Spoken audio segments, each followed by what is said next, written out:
अरे आग लगे, ये भी कोई जिंदगी है। सुबह से चिल्लम चिल्ली पुकार सुन के मैं तो तंग आ गई हूँ। अरे वो भी क्या दिन थे जब मैं गांव में रहा करती थी। पहले बड़ी सुखी थी मैं। पहले मेरी जिंदगी क्या थी और अब क्या हो गई है। शहर में तो लोग भेड़ बकरी की तरह जीते हैं। जीने का असली मजा तो गांव में है। क्यों, क्या हुआ माँ जी? आज गांव की बहुत याद आ रही है आपको?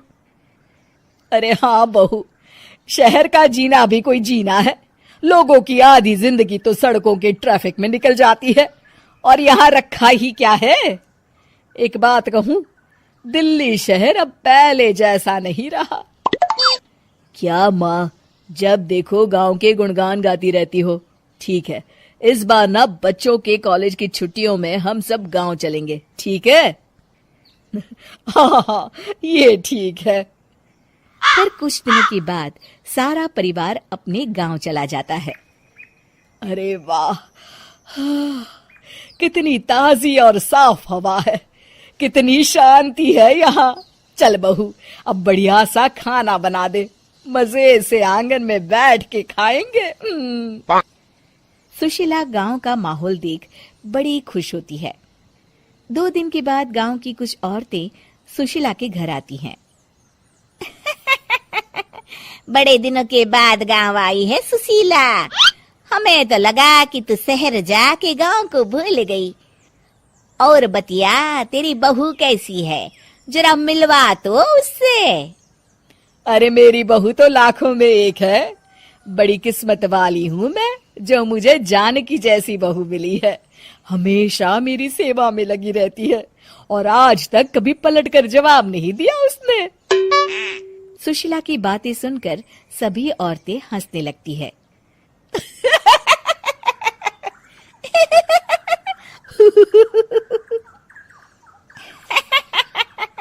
अरे कुछ भी बोले जा रही है।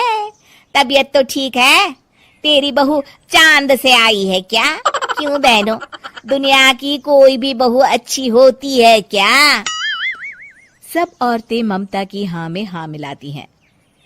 अरे मैं तो कहती हूँ दुनिया की हर बहू सास का खून चूसने वाली डायन होती है, डायन। मैं तो एक बिल में 1000 सांप के साथ रह सकती हूँ, लेकिन अपनी बहू के साथ नहीं रह सकती। हाँ, तूने सही कहा। मेरी बहू तो तेरी बहू से भी 2 कदम आगे है। सब औरतों की बातें सुनकर ममता मन ही मन बड़बड़ाती है। अरे ये गांव सुधर गया, लेकिन औरतें नहीं सुधरी। अगर थोड़ी देर और इनकी बेवकूफी भरी बातें सुनूंगी तो मैं सच में पागल हो जाऊंगी। फिर सुशीला उन औरतों को घर से दफा कर देती है और राहत की सांस लेती है। अरे बहू, जरा बाम लाके मेरे सर पर तो लगा दे। उन औरतों की फालतू बातें सुनकर मेरा सर चकरा गया है। इस गांव की औरतों का तो भगवान ही मालिक है। फिर अगले दिन सुशीला की सास उससे कहती है, अरे बहू, तू यहाँ क्या आराम फरमाने आई है? आखिर ये तेरा ससुराल है। चल चल, घर के कामों में हाथ बटा। शहर में कुछ काम धाम तो करती नहीं है। जरा अपने आप को तो देख, कितने मोटी हो गई है।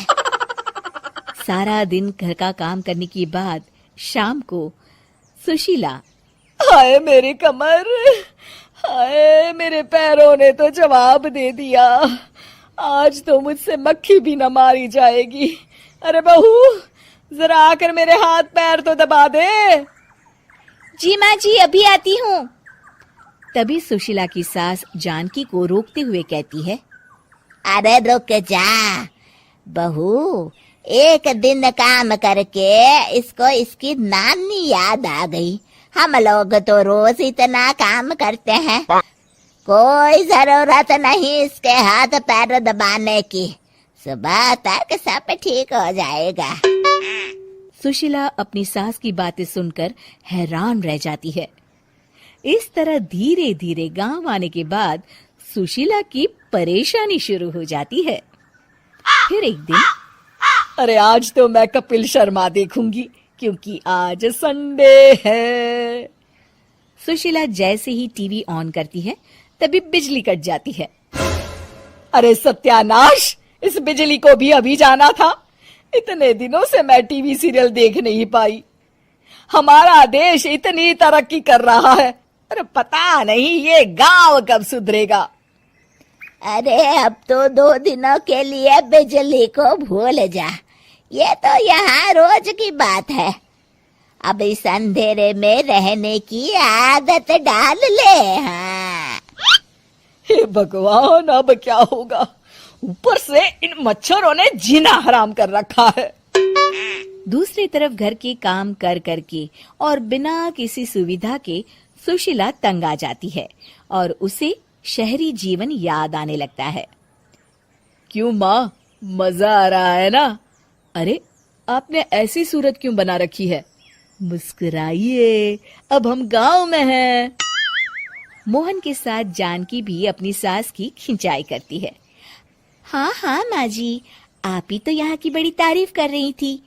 फिर अभी तो कुछ ही दिन बीते हैं, वैसे भी अब तो आप यहीं रहने वाली है ना? अरे नहीं नहीं बहू, मैं एक दिन और यहाँ रुकी तो मर जाऊंगी। मुझे शहर ले चलो।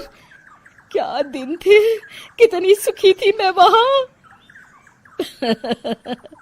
ठीक है माँ, हम कल ही वापस शहर चले जाएंगे। इस तरह सुशीला शहर आ जाती है और फिर कभी दोबारा गांव जाने की जिद नहीं करती।